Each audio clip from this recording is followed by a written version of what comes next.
So hey guys, போன episode என்ன பார்த்துருந்தோம்னா, நம்ம கனகி வந்து மற்ற இருக்கிற எல்லா ஹீரோஸோட பவரை சேனல் பண்ணி அந்த மான்ஸ்டரை எப்படி அழித்ததையும், அது போக அந்த மான்ஸ்டரை அழித்ததை வந்து ஒருத்தர் பார்த்துக்கிட்டு இருந்தார். அவர் யார், என்ன, அவர் எதுக்கு கனகியை பார்க்குறாரு, இதை பற்றி எக்கச்சக்கமான கேள்வி இருக்கும். வாங்க எபிசோடுக்குள்ளே போகலாம். எபிசோடு ஓப்பனிங்கில் ஸ்டார்டிங்கில் பார்த்தா இவர் ஃபோன் பேசிக்கிட்டு இருக்காரு. அப்போ தான் ரிவீல் ஆகுது இவர் ஏதோ ஒரு டேரக்டர்னு. அது ஃபோனில் அந்த சைடு யார் பேசுகிறாங்கன்னா, அந்த பையனோட டீட்டெயில் வந்து கிடச்சிருச்சு. அந்த ஃபுட்டேஜ் வச்சு பார்க்கும்போது அந்த பையன் பேர் கனகி மினட்டோ. ஹண்டர் எக்ஸாமில் 3 தடவை வந்து ஃபெயில் ஆகிருக்கான். இதை நம்ம சாப்டர் 1 பார்த்துருந்துருப்போம். அது இப்போ அவங்க வந்து சொல்லிக்கிட்டு இருக்காங்க. ஆனால் நம்ப முடியல, இவன் எப்படி ஃபெயில் ஆவான் அப்படின்னு இந்த டேரக்டர் பேசிகிட்டு இருக்கும்போது, அப்போ நீ எனக்கு ஒரு ஃபேவர் பண்ணு அப்படின்னு இந்த டேரக்டர் வந்து ஃபோனில் பேசிக்கிட்டு இருக்காங்க. அப்படியே அங்கே பார்த்தீங்கன்னா ஸ்கூலை காமிக்கிறாங்க. அங்கே தான் கனகி படிச்சுக்கிட்டு இருந்தான். அங்கே இருக்க பசங்க வந்து பேசிக்கிட்டு இருக்காங்க நேற்று நடந்த இன்சிடெண்ட்டை பற்றி. எப்பா அவன் உடம்புலேருந்து ஆறா அப்படி தெரிச்சிச்சு. ஆமாம், அது யார் இது? ரூமர்ஸை பார்த்தா நம்ம ஸ்கூலில் தான் படிச்சுக்கிட்டு இருக்காங்க. அது நான் தான்டா அப்படின்னு ஒரு பையன் சொல்லிகிட்டு இருக்காங்க. நீ எல்லாம் அதுக்கு லைக் பண்ணிட்டு வர மாட்டேன். எனக்கு ஏற்கனவே காது குத்திட்டாங்க, நீ சொல்கிறத பார்த்தா நம்பவே முடியல அப்படின்னு இவங்க பேசிகிட்டு இருக்கும்போது பார்த்தா ஒருத்தர் குச்சியை வச்சு நடந்து போயிட்டுருக்காரு. யாருன்னு அது பார்த்தா நம்ம கனகி. அண்ணன் இவனை பார்த்தா வந்து எக்ஸ்ட்ராக் மனசு அடித்த மாதிரி இருக்குது. அந்த மாதிரி தான் வந்துக்கிட்டு இருக்கான். அப்போ தான் பார்க்குறான், இந்த ரூமர்ஸ் இதளவு வந்திருக்கா அப்படின்னு பார்த்தா இவன் தம்பி வழியை விட்றான் அப்படின்னு தட்டி விட்டான். யாருன்னு பார்த்தா கையில் ஒருத்தர் ஸ்வாட்ஸ்மேன் போல். அவன் தட்டி விட்டு போயிட்டுருக்கான். அதை கூட எந்திரிக்க முடியாத அளவு ஸ்ட்ரென்த் இல்லாமல் கிடக்கிறான். ஏன் அப்படின்னு பார்த்தா ஒரு பவர் யூஸ் பண்ணியிருக்கலாம். இருக்கிற 106 ஹீரோஸோட பவர் யூஸ் பண்ணால் அது உடம்பு தாங்குமா? அதனால இவ்வளோ வீக்காக இருக்குது. அது திரும்பி வந்து அவன் ரெஸ்ட் எடுத்தால் தான் இதாகும். ரெஸ்ட் எடுக்காமல் நைட்டு ஃபுல்லாக ஃபைட் பண்ணிட்டு வந்திருக்கான். அப்புறம் பார்க்குறான் அங்கே யாரோ நிற்கிறாங்க. பார்த்தா அது இனோக்கி. என்னடா தம்பி, நேற்று அப்படி சொன்னேன், இன்றைக்கி என்னென்னா இப்படி படுத்து கிடக்கிற அப்படின்னு இனோக்கி வந்து அவங்க சைடு கொஞ்சம் கலாய்ச்சிக்கிட்டு இருக்காங்க. அப்புறம் இனோக்கி சொல்கிறாங்க, ஏன் தம்பி நேற்று எதாவது சொல்லிக்கிட்டு இருந்தீங்க, எல்லாத்தையும் சப்ரஸ் பண்ணுவேன்னு, கரெக்டு தானே, அப்போ போய் இப்படி படுத்து கிடக்குறேன் அப்படின்னு சொல்லும்போது தான் நேற்று ஃப்ளாஷ்பேக் காமிக்கிறாங்க. நான் அவங்க எல்லாத்தையும் சப்ரஸ் பண்ணுவேன்டா, அப்புறம் நான் தான் உங்களோட பலசாலி ஆவேன் அப்படி சொன்னோன்னே நம்ம கண்ணைக்கு ஒரு வீரம் வந்து, ஆமாம் நான் சொன்னேன்ல அப்படின்னு சொல்லி அவன் கையை வச்சு தட்டு தடுமாறி எந்திரிச்சிட்டு இருக்கான். அவன் கிளாஸ்மேட் பார்த்துட்டு போகிறான், யார் இவன் பைத்தியமா அப்படின்னு. அப்போது அங்கேருந்து இனோக்கி பார்க்குறான் எல்லாத்தோட உடம்புலையும் ஆறா எப்படி இருக்குன்னு. பார்த்தா இந்த ஆறாலாம் ரொம்ப ரொம்ப ரொம்ப கம்மியாக இருக்குது. ஏன்னா வந்து இனோக்கி வாழ்ந்த டைமில் நார்மலாக ஆறா வந்து அதிகமாக இருக்கும். இங்கே பார்த்தா ரொம்ப கம்மியாக இருக்குது. எல்லாமே இவ்வளோ ட்ராஷாக இருக்காங்களே அப்படின்னு பார்க்கும்போது திடீர்னு ஒருத்தனை பார்க்குறான். பார்த்தா அவன் உடம்புல கொழுந்து விட்டு ஆறா வருது. அது எவ்வளோன்னு எஸ்டிமேட்டே பண்ண முடியாது, அவ்வளோ ஆறா. இனோக்கி யோசிக்கிறான், இந்த மாதிரி ஆறா எப்படி இங்கேருந்து வருது, யாராக இருக்கும், இந்த ஸ்கூலில் எப்படி அப்படி இருக்குன்னு யோசிச்சுட்டு இருக்கும்போது அப்போ இருந்து அங்கே ஒரு சார் கூப்பிட்றாங்க, கனகி இங்கே வாடான்னு. அப்போதான் கண்ணகிக்கு ரியல்ஸ் ஆகுது. ஐயோ சாரி, இந்த ரெசிக்னேஷன் லெட்டர் உடனே கொடுத்துட்றேன், ஏன்னா ஒரு 3 தடவை ஃபெயில் ஆகிட்டாங்களா. அது இல்லைடா, நீ உடனே ஃபீல்டுக்கு வாடா, அவனுக்கு ஃபீல்டு டெஸ்ட் இருக்குது. என்ன ஃபீல்டு டெஸ்ட்டா? ரீ எக்ஸாம் வைக்கணும்டா அப்படின்னு சொல்கிறாங்க. ரீ எக்ஸாமா அப்படின்னு நான் யோசிச்சுட்டு இருக்கும்போது எல்லோரும் வந்து அங்கே இருக்க ஸ்டூடெண்ட்ஸ் பார்க்குறாங்க, என்னடா அவன் ரீ எக்ஸாம் எழுத போகிறானா ஹண்ட்ருக்கு, இது நடந்ததே கிடையாது அப்படின்னு. ஸோ இப்போ ஃபஸ்ட்டு வந்து ரன்னிங் வைக்கிறாங்க. ஆவரேஜ் ஸ்பீடு வந்து 3.6 செகண்டு, பெஸ்ட்டு ரெக்கார்டு வந்து 2.7 செகண்டு, 100 மீட்டர் ஸ்ப்ரிண்ட்டு. அந்த சைடு இன்னொருத்தன் பார்க்குறான், இவன் தான் அந்த ஃபேமஸ்ட் ஃபெயிலியரா, டீச்சர் ஆஃபீஸுக்கு போயிட்டு இருந்தான்ல அவன் தானே அவன் அப்படின்னு வந்து அவனை கலாய்ச்சிக்கிட்டு இருக்காங்க. அதுக்குள்ளே கணக்கு வேகமாக அந்த 100 மீட்டரை வந்து வெறும் 1.2 செகண்டில் கடந்துட்டான். இதை பார்த்தோன்னே எல்லாத்துக்கும் ஷாக்கு. அப்புறம் பார்த்தா 300 மீட்டர் ஸ்ப்ரிண்ட்டுன்னு ஒன்று இருக்குது. அது வந்து 4 minutes 20 seconds வந்து ஆவரேஜ் டைமு. அதோட ரெக்கார்டே வந்து 3 minutes 70 seconds. ஆனால் கணக்கு அது 1 minute 17 செகண்ட்லேயே வந்து ரீச் ஆகிட்டான். அப்புறம் புஷ்அப்பு, புல்லப்பு, இந்த மாதிரி எக்கச்சக்கமானதை வந்து எப்படி சொல்ல மேசிவாக வந்து ரெக்கார்டை பீட் பண்ணிக்கிட்டு இருக்கான். எல்லோரும் ஷாக் ஆகுறாங்க, எப்படி இப்படி அப்படின்னு. அப்போ கணக்கு யோசிக்கிறான், இது வந்து ஃபவுண்டர்ஸ்னாலையா, அதாவது அந்த ஹீரோஸோட பவர் என் உடம்புல இருக்கிறனாலே அப்படின்னு யோசிக்கிறான். அதாவது இன்னும் எனக்கு அந்த ஹீரோஸ் பவர் கொடுத்துக்கிட்டு இருக்காங்க. நேற்று ஒரு ப்ளூ கலர் ஃபார்மாக மாறினால அந்த மாதிரி ஃபார்மில் இன்னும் மேஜிக் வந்துக்கிட்டு இருக்கான்னு பார்க்குறான். இன்னொக்கி யோசிக்கிறான், இது அதோட பவராக இருக்காது, இவனுக்குள்ளேயே அந்த எல்லா பவரும் வந்து இருக்குது. அப்போ ஹெட் மாஸ்டர் ரூமில் காமிக்கிறாங்க. ஹெட் மாஸ்டர் பரபரன்னு வந்து இதான் அவனோட கரண்ட் ரெக்கார்ட் கனகியோடது அப்படின்னு சொல்லும்போது இசகிசான் அப்படின்னு அந்த ஹெல்லோ ஹேர் சொல்கிறாரு, ரொம்ப நன்றி, இந்த ரெக்கார்ட்லாம் நல்லா தானே இருக்குது அப்படின்னு சொல்லும்போது, அது ரெக்கார்ட் நல்லா இருக்கு, ஆனால் அவன் 3 தடவை ஃபெயில் ஆனான். ஏன்னா வந்து அவனுக்கு ஃபிசிக்கல் எபிலிட்டி வந்து நல்லா இருந்தாலும் அவனோட மெயின் இஷ்யூ என்னென்னா மேஜிக்கல் கேப்பபிலிட்டி, அவனுக்கு மேஜிக்கே வந்து இல்லை. இந்த 3 வருஷமாக அதனால தான் அவன் ஃபெயில் ஆனான் அப்படின்னு.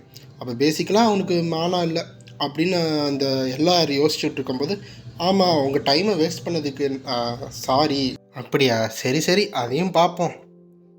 நம்ம அவனை போய் நேராகவே பார்த்துடலாம். அப்போ மேஜிக்கல் மெஷர்மெண்ட் டெஸ்ட் ஆரம்பிக்க போகுது அப்படின்னு நாங்கள் சொல்லும்போது கனகி வந்து கேட்குறான், இது எப்படி ஒர்க் ஆகும்? உன்னோட மானா வந்து இதில் நீ வந்து 30 செகண்ட் தொடர்ந்து போடு, அது எவ்வளோ அமௌண்ட் சுற்றுதோ அவ்வளோ அமௌண்ட்டு தான் உனக்கு வந்து மானா இருக்குன்னு அர்த்தம் அப்படின்னு சொல்லியிருக்காங்க. மொத்தமாக அது ஆவரேஜாக வந்து 1013 தடவை ஸ்பின் ஆகும். ரெக்கார்டு பார்த்தீங்கன்னா 422 அளவு ஸ்பீட் ரெக்கார்டு.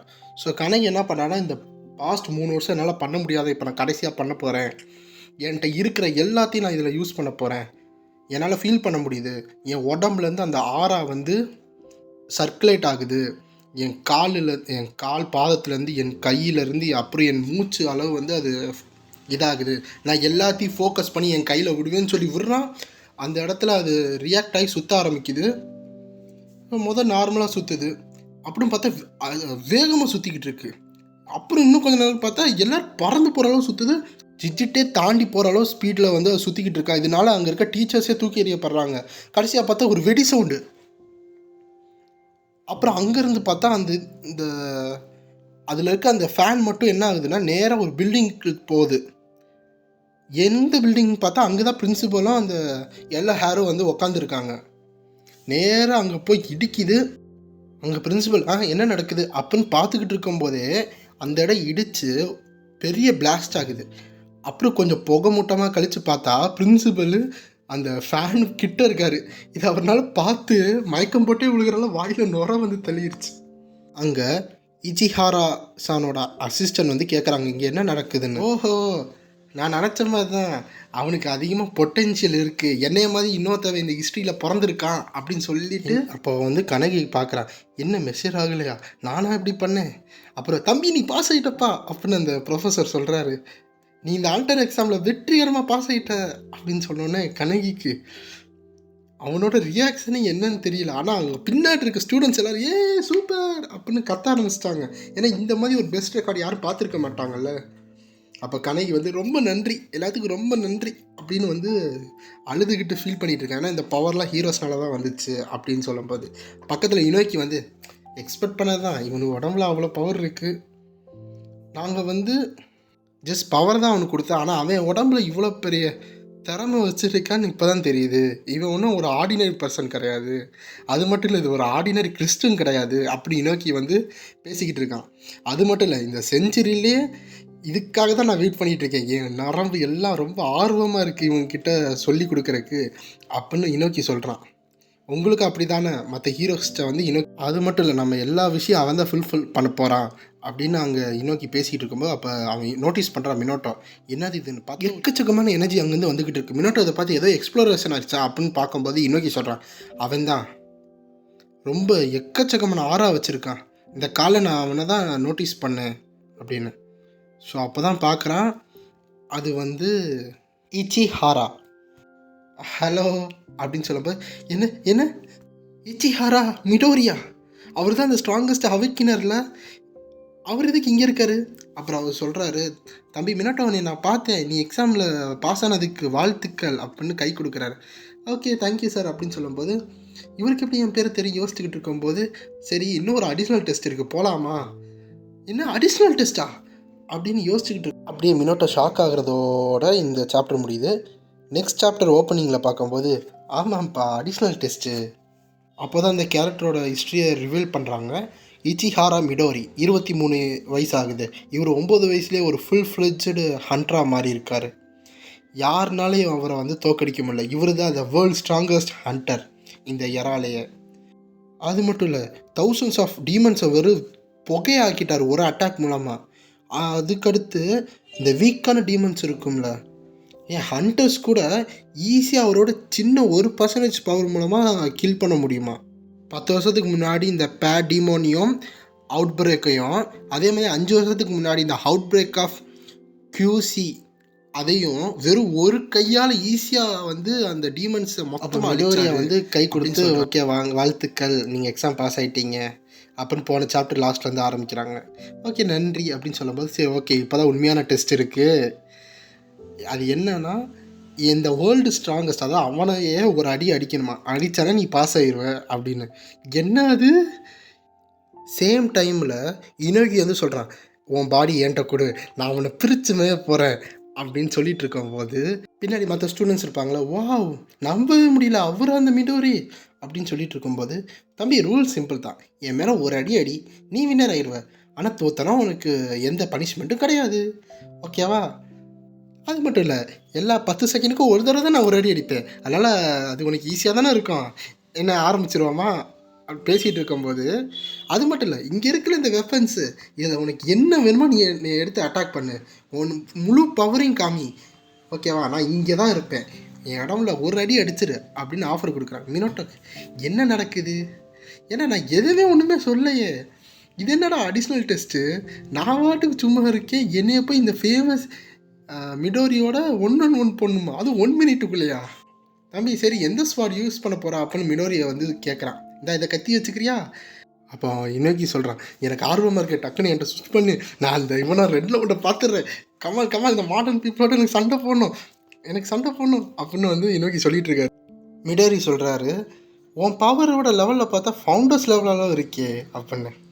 டேய் இன்னைக்கு கண்டிப்பாக அவன் எந்திரிச்சு நிற்கிற அளவுக்கு கூட நான் சான்ஸ் தர மாட்டேன் அப்படின்னு மினோட்டோ சொல்கிறாரு. இல்லை இது ஏன் சண்டை, நான் பார்த்துக்கிறேன், நான் அப்போ தான் ஸ்ட்ராங்காக மாறுவேன், சரி ஸ்டார்ட் பண்ணுவோம் அப்படின்னு. டேய் சீக்கிரம் என் உடம்பை கூடுறா, ஏன்டா இப்படி ஃபூலாக இருக்கா அப்படின்னு நோக்கி சொல்லும்போது, அது மட்டும் இல்லை டைம் ஏற்கனவே ஸ்டார்ட் ஆயிடுச்சு அப்படின்னு கையில் எடுத்து அந்த டைமை காமிக்கிறாங்க. இன்னைக்கு டக்குன்னு அந்த ஸ்வாடை எடுக்கிறான், பவர் ஆக்டிவேட் ஆகுது, ஆனால் வந்து அவன் யாரையும் பொசஸ் பண்ண விடாமல் அவனை அட்டாக் பண்ண பார்க்குறான். அந்த ஒரேலேருந்து அவன் கத்தி எடுத்து நேராக ஸ்லாஷ் பண்ண போகிறான். அப்போ இன்னைக்கு இதெல்லாம் அன்ஃபேர், நீ மட்டும் எப்படி அவன் கூட சண்டை போடலாம் அப்படி இன்னைக்கு புலம்பிக்கிட்டு இருக்கான். என்னதான் இது மீனிங்லெஸ்ஸாக இருந்தாலும் என்னால் அடிக்க முடியாது, நான் ட்ரை பண்ணுவேன், 400 லட்சம் ஆவேன் அடிக்கிறான். பார்த்தா முதல் ஸ்விங்கில் ஈஸியாக மிடோரி எஸ்கேப் ஆகிறான். ஒரு தடவை பண்ணால் தானே விட மாட்டேன், எக்கச்சக்க அடி அடிப்பான், ஆனால் ஈஸியாக அவன் எஸ்கேப் ஆகிட்டே இருப்பான். என்னடா வைரலாக இருந்த மாதிரிலாம் இல்லையே, நான் கேள்விப்பட்டதுக்கு இவன் அடிக்கிறதுக்கு மெதுவாக இருக்கே அப்படின்னு மிடோரி பார்த்துக்கிட்டான். மற்றவங்க அங்கேருந்து ஆடியன்ஸ் எல்லாம், ஏன் என்ன இப்படி அடிக்கிறான், பரவாயில்லையே மினோட்டோ ஸ்ட்ராங்காக இருக்கான் போலையே அப்படின்னு பேசிகிட்டு இருக்கும்போது, இங்கே எக்கச்சக்கமான ஸ்லாஸு, அவன் ஈஸியாக தப்பிச்சுக்கிட்டு இருக்கான். இதான் அவன் வேகமா? இந்த ஸ்லாஸுக்காக நான் கேள்விப்பட்டு வந்தேன். ஒரு வெர்டிகல் ஸ்லாஸு, ஒரு ஹரிசாண்டல் ஸ்லாஸு, அப்புறம் காலில் அடிக்கிறான், தொண்டையில் அடிக்கிறான், ஈஸியாக ப்ரிடிக்ட் பண்ண முடியுது அப்படின்னு மினோட்டோ. பரவாயில்லையே, என் பாடி எனக்கு ஏற்ற மாதிரி மூவ் ஆகுது, எனக்கு எந்த டயர்ட் ஆகலை இந்த மூமெண்ட்ஸுக்கு, இந்த ஃபவுண்டர்ஸோட பாடியில் இருக்கிறனால இதான் எஃபெக்டிவ் போல், என் பாடி அப்படியே சேஞ்ச் ஆகிட்டுருக்கு அப்படி யோசிச்சுக்கிட்டு இருக்கும்போது, தம்பி எங்கே நீ பார்த்துக்கிட்டு இருக்குன்னு சொல்லி சுண்டரெல்லாம் அடிக்கிறான்.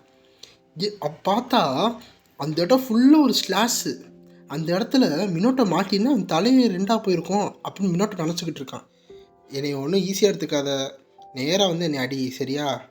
அப்புறம் மிடோரி நினைக்கிறான், அவன்கிட்ட எந்த ஒரு ஈவில் ப்ரெசன்ஸும் வரலையே, ஆனால் என் உள்ளுணர்வு இப்படி சொல்லாத, இவன் நல்ல ஒரு பிளேயர்னு தானே என் உள்ளுணர்வு சொல்லுது, இல்லைனா நான் தப்பாக பண்ணிட்டேனா?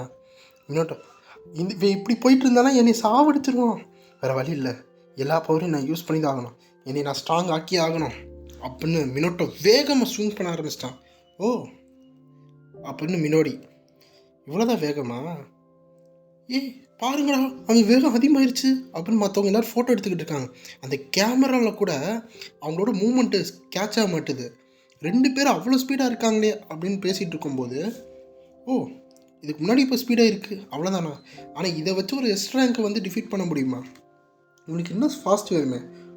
ஐயோ டைம் குறைஞ்சிருச்சோ, இப்போ இருப்பா இன்னொன்று அடி அடிக்கிறேன், ஏன்னா எல்லா 10 செகண்டுக்கு ஒரு அடி அடிக்கணும்ல, அதை மறந்துட்டான்.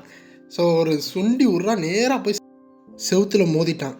அவனால் தாங்க முடியல, வாயிலேருந்து ரத்தத்தை கக்குறான் அப்படின்னு. பரவாயில்லையே, இது ரொம்ப ஆசமாக இருக்கே, ரொம்ப சூப்பராக இருக்கே, நான் இந்த மாதிரி ஸ்ட்ராங்கஸ்ட்டை எதிர்த்து நின்றா நான் ஸ்ட்ராங்காக மாறுவேன் அப்படின்னு நம்ம மினோட்டோக்குள்ளேருந்து சைக்கோ வெளியே வருது. நான் கண்டிப்பாக சொல்கிறேன், இந்த அடியில் செத்துருந்துருப்பேன், ஆனால் பரவாயில்ல நல்லா இருக்குது, இவனை அடிப்பேன் அப்படின்னு வேகமாக போகிறான். என் கரண்ட் ஸ்கில்லை வச்சு கண்டிப்பாக அவனை வந்து அடிப்பேன் அப்படின்னு மினோட்டோ நினைக்கிறக்குள்ள, தம்பி 30 செகண்ட் முடிஞ்சிருச்சுன்னு தோல்லே அடி, அப்படியே மயக்கம் போட்டு விழுந்துட்டான். பரவாயில்ல இவன் ஜீனியஸ் தான், ஆனால் இவன் காம்ரேட் அளவுலாம் இல்லை அப்படின்னு மிடோரி யோசிச்சுக்கிட்டு இருக்கான். ஆனால் நான் நேற்று பார்த்த பவர் வந்து ஜாஸ்தியாக இருந்துச்சு. சரி எது எப்படியோ ஹலோ ரின்னு தான் வந்து அந்த அசிஸ்டன்ட், அவங்களுக்கு கால் பண்ணி சரி நம்ம கிளம்பி போவோம், நான் ரொம்ப டிசப்பாயின்மெண்ட் ஆகிட்டேன். அப்புறம் பார்த்தா மினோட்டோ கஷ்டப்பட்டு கையிலேருந்து அந்த ஸ்வாட் எடுக்கிறான். அப்புறம் ஒரு டெத்லி ஹாரா வருது. பார்க்குறேன் என்ன ஆறாது, திரும்பி பார்த்தா மினோட்டோ எனர்ஜி வந்துக்கிட்டு இருக்கு. பார்த்தா எப்படியே இவன் வந்து மயக்கம் போட்டான், இதான் என்னோட டைம்னு சொல்லி இனோக்கி பாடியை கண்ட்ரோல் பண்ணிட்டான். ஏன்னா மினோட்டோ மயக்கத்தில் இருக்கான்ல. சரி இப்போ ஒரிஜினல் பேட்டில் வரியா, ஆரம்பிப்போமா அப்படி சொல்கிறதோட இந்த சாப்டர் முடியுது. இது பிடிச்சிருந்தா லைக் பண்ணுங்கள், ஷேர் பண்ணுங்கள், சப்ஸ்கிரைப் பண்ணுங்கள். பாய்.